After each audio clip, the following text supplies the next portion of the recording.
man. Yeah, the way that the right way for sure. Well, hey, man, it's great to meet you. Where are you located? Jacksonville, Florida. What about Jacksonville, yourself? Florida. I'm in Kansas City, Missouri. Okay, got it. Kansas City.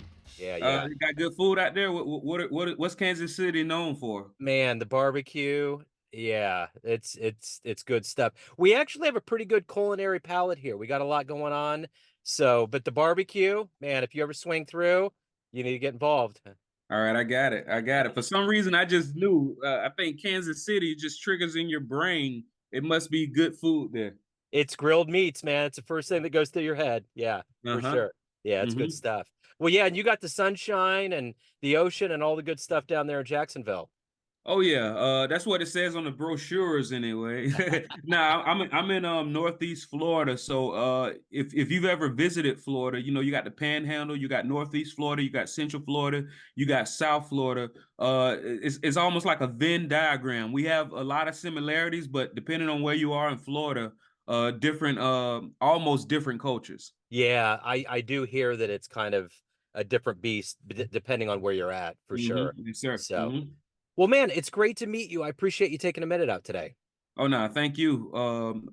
I found Pod Match and man, it's very very convenient. Yeah, it's a whole new world, man. Well, hmm I love celebrating all you guys that are out here doing the good work. And before we get into your life and how we ended up where we're at right now, I want to know 4 years ago, this whole pandemic took control of things. How did you make it through the COVID-19 time and how did it change you? Well, I'm very empathetic, so I definitely saw the turmoil that was going with the country. Now, I was considered an essential worker. People that are in the insurance and financial services industry, we were considered essential. And a lot of people don't know this, but the golf clubs were still open. The golf clubs were considered essential. I work with a lot of contractors. The contractors were still having conferences and expos, and they weren't wearing any masks, right? So it was one of those things to where I saw what was happening, but it seemed like I was in a bubble. And seemingly myself and seemingly a lot of the people that was in the insurance industry, financial services industry, contracting, attorneys, doctors, a lot of the people who are my clients, it seemed like it was their best year financially. And Yeah, it seems counterintuitive to yeah. what was happening with the rest of the country. So to answer your question, how I made it through was, I mean, for it seemed like everybody around me, this was their best. Those were their best financial years. Aside from the stuff that was happening. Yeah, no, and I hear that. I hear that it was a fruitful time for people. And I know that you're knee deep in the financial world as a fractional CFO and franchise consultant. So I want to get to the heart and soul of what you do on a regular hmm basis. I'm going to Yes, put sir. you in front of a bunch of third graders at career day. And one of the kids says, "Hey, what do you do for a living?" How do you answer that child? I help people make money, make babies. And and it is funny you said that. And I don't say this in front of the third graders, but usually when I say I help people make money, make babies, it's followed by a little laughter, a little confusion, right? And then I Yeah, say, if you can impregnate $100 bill, would you not? And then they say, well, yeah. I say, well, I would too, all night long, right? But yeah, you mentioned third graders, so I actually spoke in front of some third grade. Well, not even third grade. They were like 3, 4 years old in the daycare, right? yeah, And I have a philosophy. The reason why babies say "mama, dada" because that's how you introduce yourself. Mama, that whatever language you give these children who have minds of sponges, that's what they're going to take, yeah. right? So I was told when somebody asked me to come speak to the kids. Now, so first and foremost, I thought I was speaking to the kids who were transitioning from daycare to school. Yeah, So I didn't realize, and I thought they were going to be about 12 years old. yeah. But when I got there, that's when I found out. So I probably wouldn't have did this if I knew they were 3, 4 years old. But what I did was they said the kids aren't going to listen to you unless you bring them some treats, some candies. You're not going to be able to keep their attention. I said, okay, well, how about this? what I did was I had sealed envelopes, right? And I gave the envelopes to each of the children. And I said, "Hey, you're gonna get something, but I'm gonna let you open these envelopes once we're done. But if you don't listen, you're not gonna be able to open your envelope, right?" And so they sat there, and of course, you had some of the kids who was just straight impulse, right? Yeah. And then it's funny how even at that young age, out of about 30 kids, I saw about 5 of them that were locked in, Yeah. right? You could tell that they were different, right? And I never realized. I say, dang, so that's you can see it even at that young age, the kids that are different, right? So I did my little talk. I talked about different things. I have this thing where I basically say you got to set your GPS. All truths are parallel. But what's the first piece of data that goes into a GPS when you're trying to get somewhere? And people usually say the address where you're trying to go. I said, no, your current location. So Yeah. we started talking about awareness and your current location and how you got to set your GPS and all of that good stuff. But what ended up happening was when I was finished and they opened the envelope, it says, you get nothing. Nobody owes you nothing. Right. And they were like, oh, right. But what happened was the kids, they kept it, they took it home. The parents, they call, who gave my kid nothing, right? But it started the conversation because here's the thing: I don't have any children yet, so definitely take it with a grain of salt. But we try to protect our children this innocence, right? And I said, well, I asked my friends and my family member who have children, well, how long should you protect their innocence? When does innocence end? And they usually say approximately 12, 13 years old. And I say, so it sounds like to protect their innocence for about a decade, it seems like we're setting them up for 30, 40, 50 years of uncertainty. Because when we had that time to instill in them and program them the right things, we protected their innocence while the rest of the world uploaded whatever they wanted to. Wow, that's amazing. What a great idea. So, what did you want to be in the third grade? What was your dream? Hey man, when I think about it, I always wanted to, I thought, I can tell you this, I thought I just wanted to relax on a beach. Even back then, I would say maybe 6 years old was the first time somebody called me an old soul. And I didn't even know what that meant. Where I'm from, and they might do it in Kansas City, but what they would do is they would invite elementary school students and take them to the nursing home. So you had the youngest of the environment meeting the oldest of the environment. Mm. And I distinctly remember a lot of those older people at that nursing home, they were saying, you got an old soul. You got an old, and usually when people say you got an old soul, that's their way of saying you just said something wise and you do it on a regular basis. Right. Yeah. That's just a way to say you seem like a wise person. Yeah. So even back then, I thought I just wanted to relax on the beach. But like words aren't an accident. With recreation comes recreation. Yeah. And when I finally got to that point at the age of 31, that's when I retired the first time. Uh I was able to just relax on the beach into my, theoretically into my golden senior years, but you can only recreate for so long before you start to recreate. And, Yeah. and and that's what got me into this stage of my life. So take me back to where you were born and raised and how these seeds of being highly driven, highly motivated, retiring young, how did all of this take hold and evolve into who you are today? It's interesting that you use the analogy, the comparison seeds. My family, so my granddaddy, his father had like 130 acres of land, right? And that was passed down from his father, who separated amongst his children, right? And we still have the original paperwork. A lot of people remember that 40 acres and a mule, and I don't know if you're familiar with it, but when if a black person entered to fight in the Civil War, what was supposed to be their reward was Yeah. 40 acres and a mule. Hmm. What a lot of people don't know is some people actually got their 40 acres and a mule. right? Yeah. My great great grandfather was one of them. And what would happen is, of course, he would work his land. He would pay attention to the newspaper, and whenever somebody couldn't pay the taxes, he would go and pay the taxes. Wow. So he just started and keep in mind the taxes literally was like a couple dollars a year, like Yeah. literally. And he just kept adding on to his land. So I come from a family of farmers, a family of people who wake up early in the morning and go to sleep late at night, of people who always grew way more food than they could eat, to the point to where my granddaddy told me a story. He asked his father, he said, how come we give all this free food to people? Because they didn't come asking what they could do to help. They came asking for food. And he said, well, we can't eat it all. Of course, it would be great if they came and paid us for it, but they can't. For whatever reason, they are unable or unwilling to pay us, but we have it.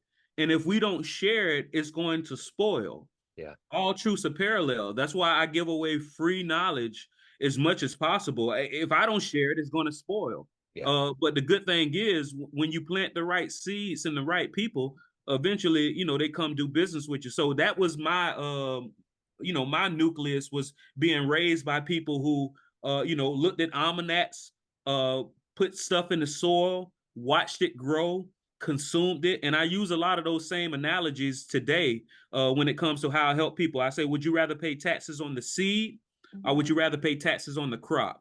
And they typically say the seeds, right? And then it goes from there. So talk to me a little bit about who's been inspirational or a hero for you in your life. My granddaddy. Yeah. That's just the way it worked. My father passed away when I was 2 years old, tragically. And it's one of those things where I just happened to have a granddaddy that stepped in and did what he was supposed to do. He was one of those people who worked a corporate, and I say corporate, he worked in a factory making paper. But he also always had entrepreneurial endeavors. To this day, his revenue he makes, and I'm plugging in my laptop before it dies. Yeah, sure. Uh, Absolutely. to this day, his revenue, he makes more money in retirement than most people make average salary. Wow. Uh, and once again, it's based off of the things that he's come up with, but he doesn't look down on people. He was one of those. It's one of those things where you look back in retrospect. All I would see was he was he would give people money all the time. Like somebody would come, he would just give them $5. And same person every couple of weeks, he give them $5, $10, not realizing that he's giving them five, but they're paying him back six. Yeah. You know, he just made 20% on his money. Yeah. But it just happened like that. And then when you compound that over hundreds of people in the neighborhood asking for $5 here, $10 there, you see how it begins to grow. He built goodwill with everybody. He housed people. He had a room in houses, and I learned through osmosis. He was a man's man. He wasn't there all the time, but when he was there, he was impactful because he was working. He would get off work and then go to his businesses. So how did you get to a point where you retired at 28? Well, 31. 31. So Okay. I wish it was 28, man. I could have, saved some. But so what it is, I was an agent. I worked after hours. I was an agent with a very well-known insurance company, State Farm. But it was Apple was the first company that made 24-hour service a requirement by the consumer. It used to be you can have your office hours Monday through Friday, 9 to 5, and the consumer had to deal with it. Apple was the first company that said, no, we're available 24 hours a day, 7 days a week. And once they set that standard, other companies had to fall in line, right? So what happened with State Farm is, all right, they expect us to be available 24 hours a day, 7 days a week. We need some agents who are willing to work after hours. Yeah. I was one of those agents. So all I did was I stacked my money, but I also was was and still am a chartered financial consultant and a chartered life underwriter. And what I understood about Internal Revenue Code 72E, 7702, and 101A. 72E says as long as something is considered a life insurance policy, your money grows tax deferred. 7702 says, and these are internal revenue codes, 7702 says as long as something is considered a life insurance policy and you access it correctly, you can utilize it tax-free. It's not considered income.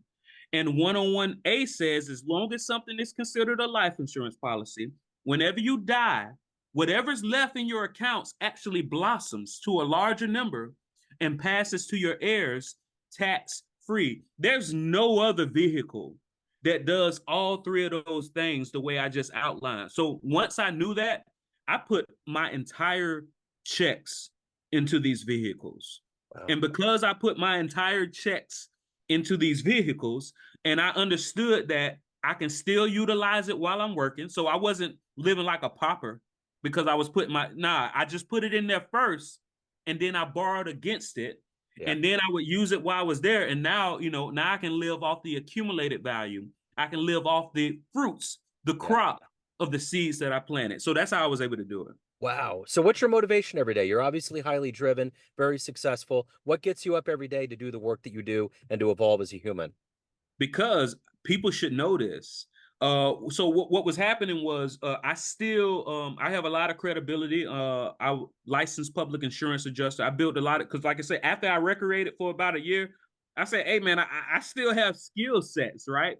So I was doing insurance appraisal work, and public insurance adjuster work, expert witness work to where attorneys would call on me.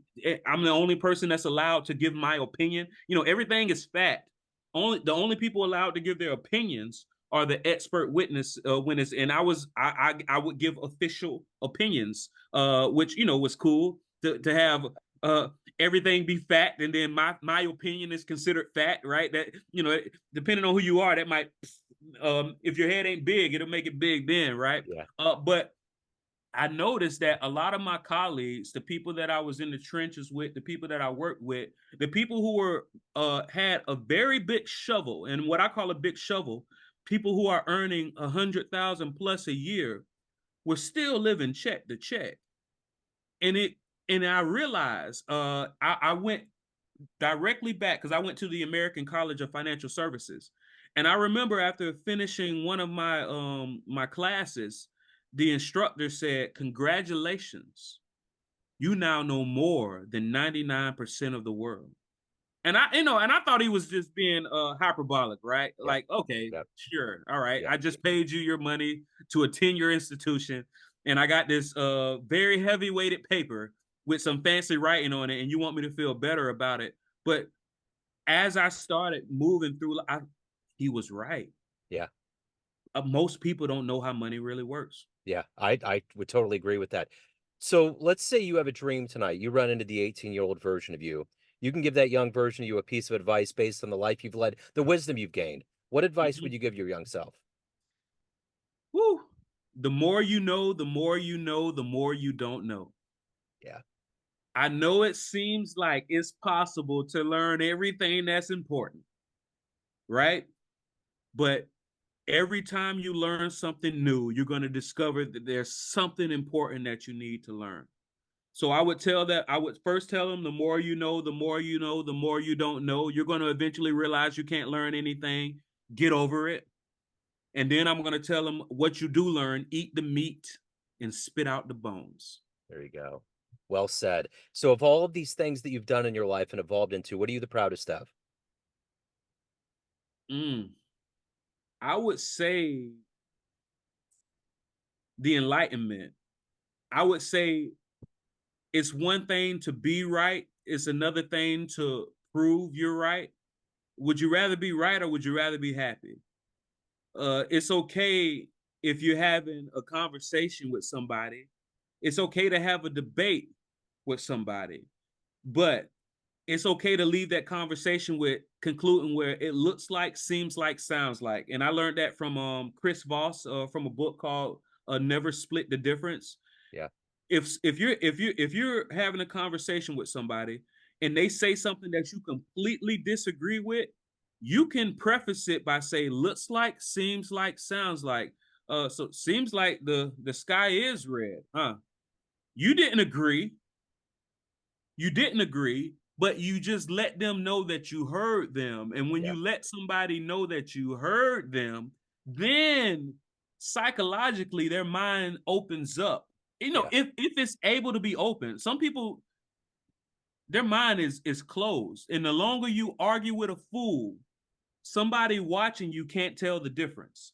Yeah. Right? That's another thing that I heard from my granddaddy. Like if I'm trying to tell, hey, no, the sky is blue. No, it's red. No, it's blue.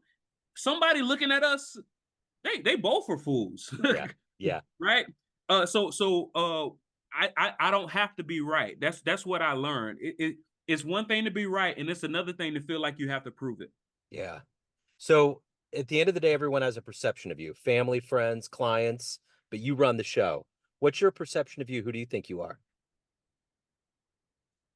It seems like I'm a contrarian, right? And I think that's my perception. But if you ever want to know the right thing to do, look at what most people are doing and do the opposite. So I would say people's perception is I'm a high functioning OCD person, when really, I'm very simple. Simple is valuable. If you want people to think you're smart, show them something complex. But if you want to make money, figure out something simple. I'm a very simple person. And so I think people see me as complex. I view myself as being simple. And I try to make everything as simple as possible. So at the end of the day, if anyone wants to learn more about you, reach out, hire you, any of the good business, where can they go? Ah man, all you got to do is go to entreprenudist.com, ENTREPRENUDIST.com. You can also text no tax 24, no spaces, no dashes, NOTAX 24 to +1. I know you're an international show, so I got to give the country code Yeah. +1 904 822 4262. If you text no tax 24 to +1 904 822 4262, I send you some of my information on how you can legally avoid taxes, because tax avoidance is legal. Tax evasion is illegal. Yeah. We don't evade taxes. We just try to legally avoid it. I dig it, man. This has been wonderful. Randolph, thank you, sir. Thank you for your wisdom, your insight. Best of luck with everything. Keep doing the good work, man. Hey man, thank you, Joe. I appreciate you. You have a great show, and I'm assuming you have an amazing audience. Yes. Thank y'all for listening, and Joe, thank you for bringing me. Absolutely. And enjoy that Kansas City barbecue when you get up here. Oh man, I'm coming for it. I love it. Appreciate it, Joe. Thank Take you. care. See ya. Bye.